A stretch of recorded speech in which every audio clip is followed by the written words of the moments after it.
Relationship of biology to other sciences, यानी bio का दूसरी साइंसेस के साथ ताल्लुक़।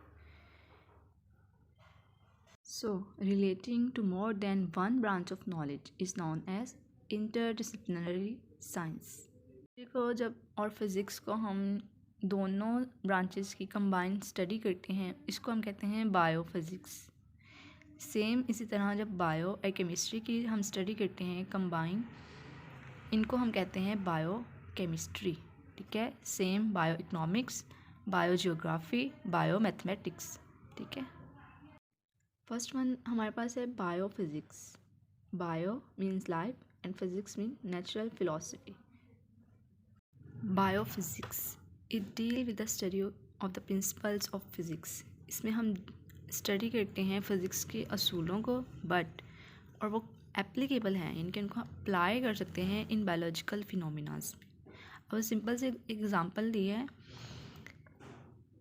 लीवर क्या है। लीवर बेसिकली एक छोटी सी सादा जो है सिंपल मशीन है जिसको हम फिज़िक्स में यूज़ करते हैं किसी भी ज़्यादा वेट को उठाने के लिए।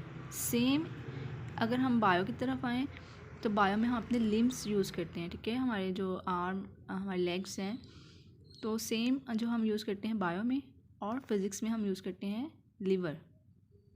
नेक्स्ट हमारे पास है बायो केमिस्ट्री। बायो जिसमें हम लाइफ को स्टडी करते हैं और केमिस्ट्री जिसमें हम केमिकल्स की स्टडी करते हैं।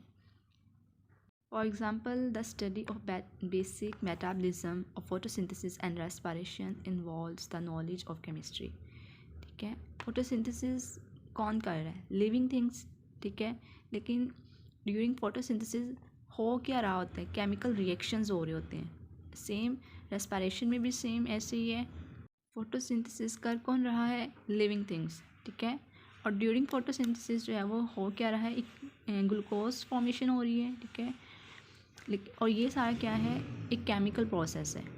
ठीक है, सेम जो है वो रेस्पिरेशन की एग्जांपल है कि एक्सचेंज ऑफ केमिकल्स हो रहा है, और ये एक्सचेंज हो किस में रहा है? लिविंग थिंग्स में।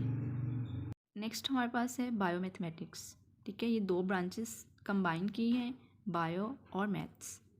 It deal with the study of biological processes using mathematical techniques and tools. Biological processes हो रहे हैं किसको यूज़ करते हुए? मैथ्स की टेक्निक और टूल्स को यूज़ करते हुए। फॉर एग्जांपल अगर हम सिंपल से एक एग्जांपल लें, फॉर एग्जांपल अगर कोई ह्यूमन है, ठीक है, वो अपना HP का टेस्ट करवाता है, अपना हीमोग्लोबिन टेस्ट करवाता है, तो वो जब उसकी हमें रिपोर्ट मिलती है वो किस फॉर्म में होती है? नंबर्स की फॉर्म में, मैथमेटिक्स की फॉर्म में। ठीक है, इस तरह से बायो और मैथमेटिक्स का आपस में रिलेशन है। नेक्स्ट हमारे पास है bio geography. Bio mean life और जियो मीन अर्थ, इनके लाइफ का अर्थ के साथ रिलेशन। ठीक है, it deal with the study of the occurrence of distribution of different species of living organism in different geographical regions of the world. ठीक है, different species जो है लिविंग ऑर्गेनिज्म जो है वो डिफरेंट एरियाज़ में एग्जिस्ट करते हैं। ठीक है, वहाँ डिफरेंट एरियाज़ में लोकेट करते हैं, तो उनका। एंड लास्ट हमारे पास है बायो इकोनॉमिक्स। बायो और इकोनॉमिक्स का आपस में relation. It deal with the study of organism from economical point of view. For example आपने जो है वो एक यील्ड ऑफ व्हीट है, ठीक है, गंदम की पैदावार है, उसकी टोटल कॉस्ट कितनी है?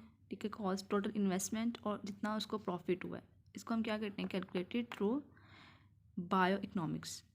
ठीक है, कि इससे ह्यूमन को कितना बेनिफिट हुआ है, कितना लॉस हुआ है, इसकी स्टडी जो है ओवरऑल हम किस में करते हैं? बायो इकोनॉमिक्स में। इस तरह से इन दो ब्रांचेस का आपस में रिलेशन है।